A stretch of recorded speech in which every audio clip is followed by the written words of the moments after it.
Welcome to the Jamesburg Presbyterian Church. Today is Wednesday, November the 17th, 2021. I thought I'd wear a turkey hat today. Not everybody has a turkey hat. I understand that. Some people have been deprived in life, but I have a turkey hat, and since we're close to Thanksgiving, I thought I would wear it today. And I'm glad I found it because that turkey hat will go back to Pittsburgh, and I'll be able to wear it on Thanksgiving Day.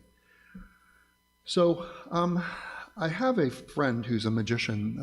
He passed away in the spring. A wonderful man, a very humble man, very accomplished man in many areas of his life, extremely talented, funny, but what he did is he left behind a lot of magical props.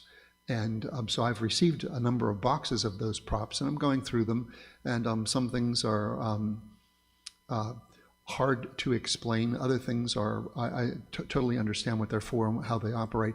A lot of the things that he did, especially the card tricks he put in Ziploc bags with the instructions, that was super. And I really appreciate that because if I want to, I can sit down and try to figure out how some of these things work. He has older things, older props that aren't on the market now. So any of those that would be performed now would be seen as totally brand new. And the materials that he had are in really pretty good shape. Every so often you come across a piece that doesn't have instructions and it needs to be repaired or at least cleaned up a bit. And this is that prop. It's a thin kind of frame. It has a door on the front. I'll open that. And it has a door on the back. And I'll open that. You can see that I can turn it completely around. It needs to be repainted. There's a nail that was added in the center. I think that's just to keep the door from moving in. Not really sure if I would, when I clean this up and repaint it, if I would include the door. It is oak. I can tell by the grain with the paint on it, and it looks like it was repainted at one point in time because I can see the brush mark, so it wasn't freshly sprayed. But anyway, I got it, no instructions, and I'm not really sure what it's used for. So I sat down at the dining room table and thought about, what would this prop be used for? I know right away that it wouldn't be used for silk magic. It wouldn't be used for coin magic. It could be used for maybe paper money magic. I don't know. I'm not sure if it's supposed to be used as a production or as a vanish piece. There's just no way of knowing. And I don't know what this is called, so I can't even look it up in a magic book. I have a theory, maybe. Not really sure, but I think it might be card magic. So what we're going to do is I'll show it to you again, open it up. There you see it. Show it completely around, nothing. We'll close that one door. We're going to put a card in there, close the other door. Okay, and the whole thing I'm just going to put down there, and we'll see what happens. It didn't come with instructions, so I'm not sure exactly what it's supposed to do. Did you come with instructions? Do you know what you're supposed to do?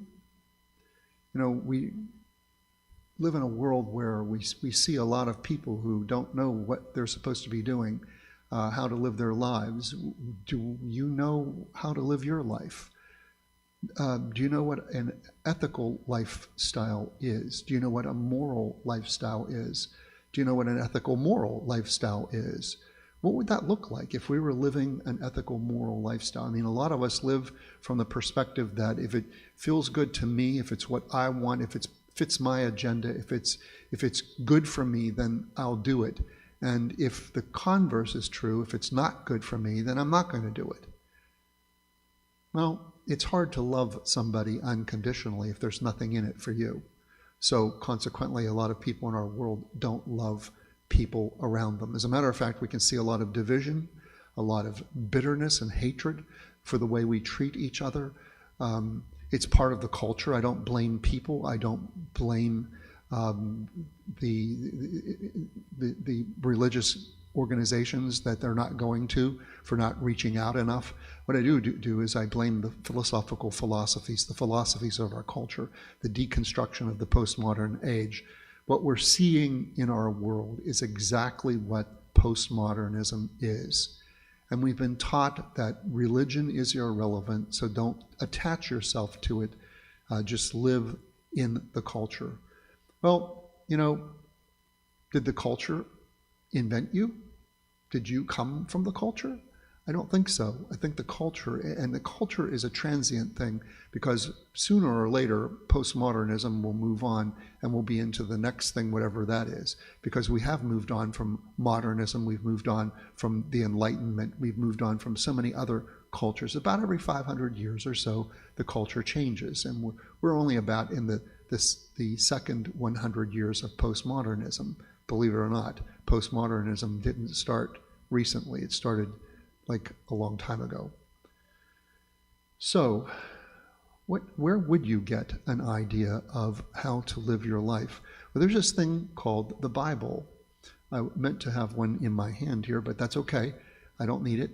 You know what it looks like. It's usually a black covered book. It can be other colors as well.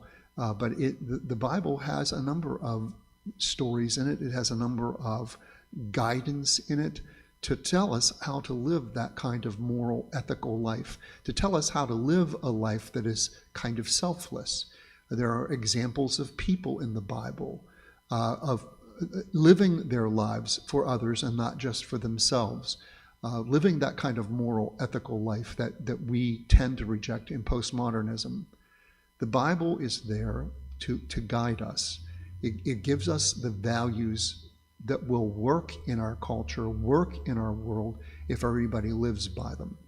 The problem is that very few people are reading the Bible anymore. It's a minority, actually, that read the Bible. It's a minority that says that they are involved in any kind of religion. It used to be the majority. It used to be everybody was doing it back in the 1950s. Almost everybody was attached to a church or synagogue. Not so much anymore. We see churches closing all the time. This is a reflection of how the culture has changed, so that religion, reading the Bible, living that moral, ethical life, living a life that is beyond ourselves, bigger than ourselves, that has all fallen out of favor. So the question becomes, once again, do you have instructions? Do you know what your instructions are? As you're living your life, do you know how to live it? Do you know what the values are that you should have?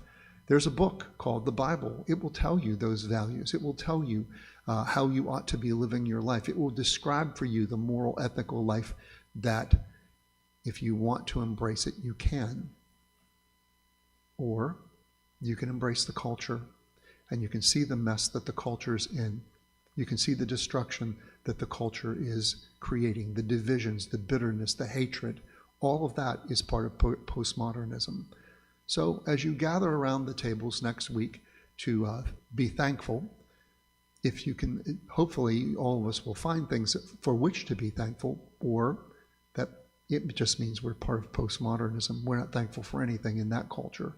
But if we can find things to be thankful for, think about your instructions. Think about how you did come with instructions. You're not like this magic prop. Well, I started off showing you this prop, and I started off by opening up the doors and showing you all around it. I put a card in it, and what we'll do is just snap my fingers one time and open up the doors again, and the card is gone. So maybe I did figure out what to do with the prop after all. Thank you for tuning in today. Happy Thanksgiving. Incidentally, I will be here on Sunday. We will do our church service. It's going to be Thanksgiving oriented. On next Wednesday, I'm taking a Wednesday off. This is installment number 85. I've done this 85 weeks in a row. Even during my vacations, I've stopped during the day and done the devotional. I even did it from Ocean City when I went back for lunch one day from the beach. Did it at Ocean City. But next week, I think I'm just going to take one day off and then get back in the game the following week. So installment 85 will be followed by 86, but 86 won't be next week. It'll be the following week. Also, I will not be doing the Bible study next week. Decided to just take some time off, get my head back on straight. Thank you very much for tuning in. I will talk to you soon. Stay safe, stay well. See you on Sunday. Bye now.